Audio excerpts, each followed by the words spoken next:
Right, well, Gaffer back home on Saturday after a lot of miles on the road. Are you looking forward to being back at Moor Lane? Yeah, I think last week was certainly a test for our resolve and our preparation and so forth. Plymouth and Carlisle's two furthest points away really from each other in England almost, and so it was a difficult week in everything that we had to do, but I thought we approached it right way. I thought the players did as well, and the club looked after us. So it's good to get back at home. I think those games in isolation would have been okay, but having them both within the space of 4 days was a tough ask. So, but we don't look for excuses. We always take responsibility for our performances and everything. So we're looking to improve going into Saturday, which I think we'll have to do to win the game. So, but it's always good to play at Moor Lane. The atmosphere is always good, and Leyton Orient coming, I'm sure it'll be a good game. Yeah, reunion of obviously last year's National League promotion battle. It'll be quite a poignant occasion, won't it, after what happened in the summer? Yeah, I think there was a great rivalry between the two teams, two clubs really last season. Pushed each other extremely hard to get promotion, and at the end of it, what happened to Justin after promotion was it was tragic really, and it did put things and life in perspective for a lot of people, for myself included. There was no other way of looking at it except it being terribly sad. I think football, if you're involved in football, you can get carried away with it, and how much importance you put on it and how vital it seems, and if things a disaster or something. But when you see things like that in real life, then it breaks it down to it's a sport, it's a game, and I think it'll bring it home. I think the first game of the season for me, where I thought of Justin then, because it was a year, to the day we played each other at home in the first game of the season last season, and I'm sure it'll be the same this weekend with myself and a lot of other people, because what happened was just completely out of the blue and unfair really, on someone so young and so much to give for not just for the game but in life in general, and it will certainly be part of the game on Saturday. I think it's impossible for it not to be. I think it should be a part of it as well in some small way, but I'm sure if Justin was involved in the game, he would concentrate on trying to win the game, and that's what both teams will do. But I think it's important that we remember Justin in the best way possible, and play in the way he would have competed. As for the game itself, both sides made steady starts up in League Two. After 3 draws in a row now, how important is it for us to kick on and make sure that we do get the win? Yeah, it's one of those where you have to adapt to a new level, and adapt into a high level, adapt into a lower level. If you're a team that's relegated, there's always that adaptation. It's different. The quality's different. The feeling's different. So we still have to improve on performances. It's the performances, things within it, both on and off the ball, that we've looked at and spoke to the players and tried to put into action on the training pitch. I think we saw last year it took us a few games to get up to speed with what was required. I think we're getting there now. We've seen different challenges in each game, and that'll be good for us as a group of players, a group of staff, learning about what's required to be successful at this level. And we want to win games. That's it. That's the lifeblood of any professional footballer, professional sportsman. Is results and winning, and that's what we're here for. So we'll be going all out to win the game. But it's first of all we need to see an improvement in certain aspects of our play. We've had good spells in all the games. Good spells on the ball, good spells off the ball, bad spells on the ball, bad spells off the ball. We need to get a bit of consistency in our overall performance, I feel, to get the results that we want.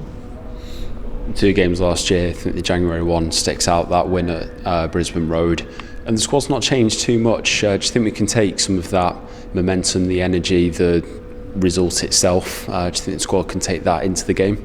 I think it's difficult that, even when we, for instance, we played Fylde right at the end of last season, then, playing them again three games later in the final, I don't think the first game had a bearing on the second result, apart from a little bit more, closer knowledge of each other. Teams and formations don't usually change that much within the scope of three or four games.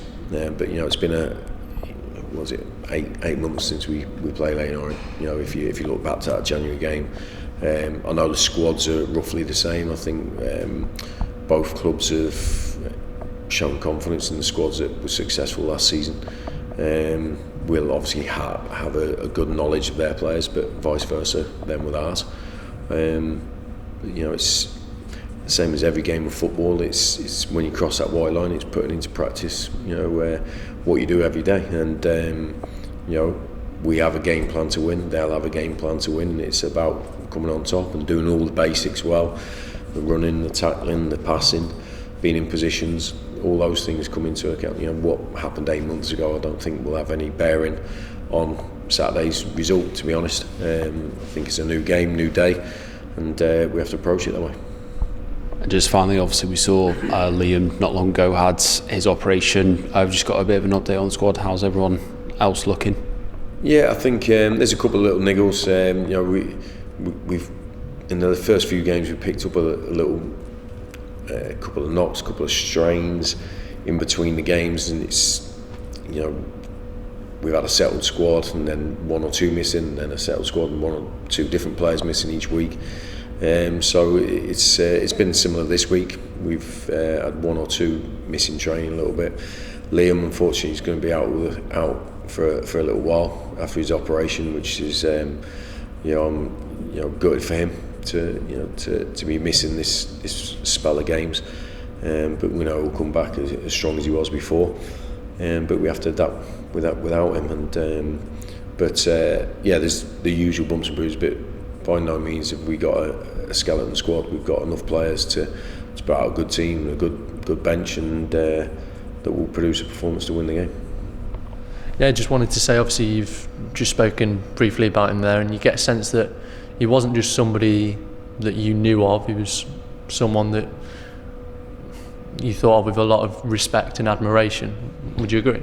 Yeah, I think I didn't know Justin that well, out of managing against him, to be honest. I never came up against it. I don't think I did as a player, but as a manager, I think I've come up against him in all my jobs, same as him. So I've only been a manager for 7 years, but I think we've come up against each other with 4 or 5 different clubs. So we've had mixed results against each other.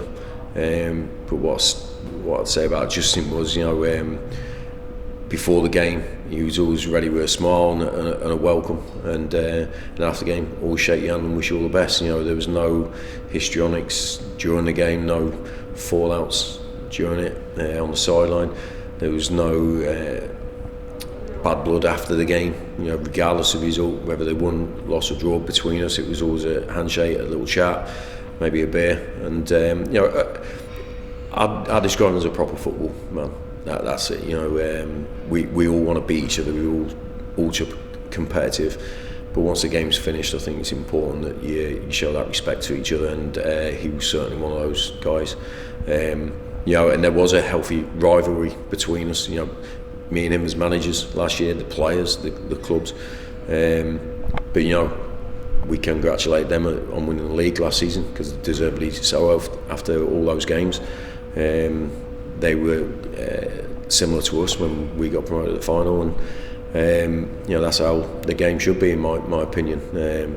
I was invited down to the memorial service for him and there was some unbelievable sentiments passed across from people who got up to speak, who obviously knew him intimately, his son, his brother, and players who played with him and played under him and so forth. And that's when I understood what he meant to the people that were close to him, and how much love and affection he had for them, and vice versa. And sometimes in football you don't see the human side because you're in the game, you're working, and you see that competitive side, and you don't know their personal lives. But when you get an insight into it, that's when it brings it home. That we're all human beings with wives, girlfriends, sons, daughters, and so forth. And when something as tragic as this happens, that's when you have to take a step back and actually realise how fortunate we all are, just to have what we have. And it was certainly a sad time when I heard the news. I was with my wife at the time on holiday. We were both upset about it because even though I didn't know him intimately well, you do get to know him. You think because you come up against them and so forth. So I think Leyton Orient handled it superbly well. I know his family have handled what's happened exceptionally well.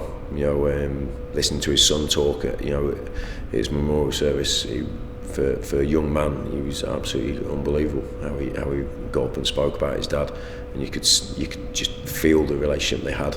And it's just one of those things that you just hope never happens. You don't think it's going to happen. It was a bolt out of the blue, and I think it hit everyone in football. Even if you didn't come up against him at all, I think it just brings it home how delicate and how precious life is. And obviously, at the weekend, there's some Salford fans that want to pay tribute by handing over a flag. What are your thoughts about that gesture as well? Yeah, like I say, I think it makes everyone step back and think about getting on, being humans, and showing respect for each other, showing love for each other, all those sort of things that we forget about in our daily lives. Trying to get the next result, and you hope things give you perspective without something as tragic as that happening. But unfortunately, sometimes it takes something like this to make us think about the bigger picture. But I think, like you say, I think the supporters, for some reason, I think it goes back to our rivalry. I think there is a thing between Salford and Leyton Orient. The supporters and the supporters, because of what happened last year. So I think as a club, the supporters, I know the owners, the staff, players, everybody, we felt a part of that tragic news, and we felt like we needed to do something or say something. And I think it's a great gesture from the supporters. I think it'll be greatly appreciated by Leyton Orient, without a shadow of a doubt. And I just think it's important that we remember Justin at this time, and play the game in the way that he would have liked.